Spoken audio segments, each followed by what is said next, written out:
Kumusta? Mabuti!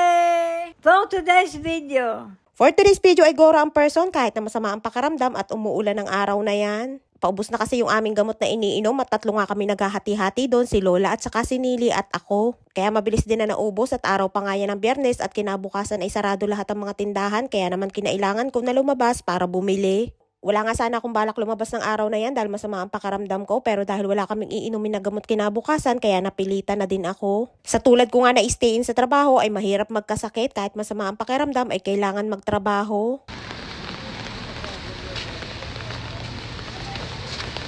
At wala din namang aasahang iba sina Lola na mag-aalaga sa kanila kundi ako lamang din. Pero buti na nga lamang din at lahat ng mga kailangan namin dito ay malapit lamang at pwede kong lakadin. Andito na nga ako sa butika at bibili lamang ako ng gamot para sa trangkaso namin ni na Lola. Araw nga yan ng Biyernes kaya naman wala na ding masyadong tao at alauna na nga yan at malapit na din silang magsara. At dahil masama din ang pakaramdam ni Lola at inuubo din ay sabi ko'y tumawag na sa kanyang doktor para mabigyan siya ng antibiotic at hindi na lumala ang kanyang ubo. At nang makausap ni Lola ang kanyang doktor ay salip na bigyan ng antibiotic ay sabi ay yun na lamang daw iniinom namin na Dexamol ang inumin din ni Lola. Over the counter nga yung gamot na yan at hindi na kailangan ng reseta ng doktor. Yun nga lamang sa mga gamot ni Lola kapag walang reseta ng doktor ay kailangan bayadan. At yung bayad naman sa mga gamot na yan ay kinakaltas na lamang dyan sa card ni Lola. Dalawang klase nga ng Dexamol ang lagi kong binibili, yung pang daytime na kulay blue at yun namang pang gabi ay kulay pink. Tig isang box nga lamang sana yung aking bibilhin pero dahil mabilis maubos yung kulay blue at 2 beses naming iniinom sa isang araw ay dinagdagan ko pa ng isang box. At dahil hiyang nga din ako sa gamot na yan ay tuwing nagbabakasyon ako sa Pinas ay nagbabaon ako niyan. Dahil tuwing umuwi ako ng Pinas ay lagi din akong inuubo dahil naninibago yung aking katawan sa panahon. Mayroon naman libreng flu vaccine dito sina Lola at isa din nga sana ako sa mabibigyan ng flu vaccine. At mismong nurse na nga lamang ang pupunta sa bahay para maturukan kami, ang kaso ay ayaw ni Lolang magpaturok. Dahil sabi daw nung kanyang anak na panganay na si Talia ay wag daw magpapaturok noon. At kahit nga nung kasagsagan ng COVID at kailangan magpaturok ng COVID vaccine ay ayaw din ni Lola noon at napilitan nga lamang dahil kailangan.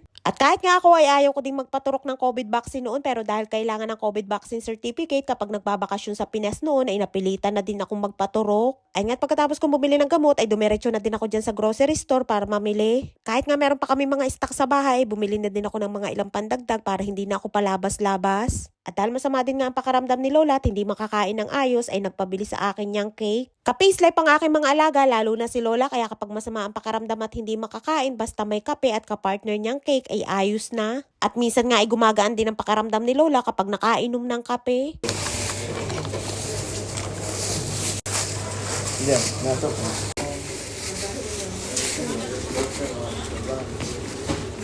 Pauwi na nga ako niyan at umaliwalas na din ang langit at tumila na ang ulan. At nung kinahaponan ay merienda time na at excited na nga si Nilos na kumain dahil may cake. Medyo okay na nga ang pakaramdam ni Nili dyan at mas nauna siya nagkasakit kaysa sa amin ni Lola. At buti na nga lamang din at gumaling din agad si Nili at hindi na lumala ang kanyang ubo. Kafe to ba to sa? Sabi kafe to. Kafe Seder?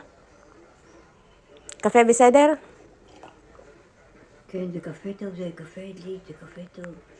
Ay siya, hanggang dito lamang ating kwento for today's video at shoutout time na. Shoutout po kay Sara Adap Dolena Sabado ng Alipaw, Aligray, Surigao City. Shoutout po kay Ana May Gunzaludo ng Bacolod City. Shoutout po kay Annabel Cepilo ng Oriental Mindoro. Shoutout po kay Rhea Kadagan Balat ng Kalawan, Laguna. Shoutout po kay Bilen Ibanez, Solon. Shoutout po kay Ann Castro ng Pampanga. Shoutout po kay Saba May Valerio ng Tondo, Manila. At shoutout po kay Ann Matanod ng Tupi, South Cotabato. Maraming po salamat sa inyong suporta at laging panonood. Mag-ingat po kayo palagi. And please subscribe to my YouTube channel. Please follow and share. Salamat!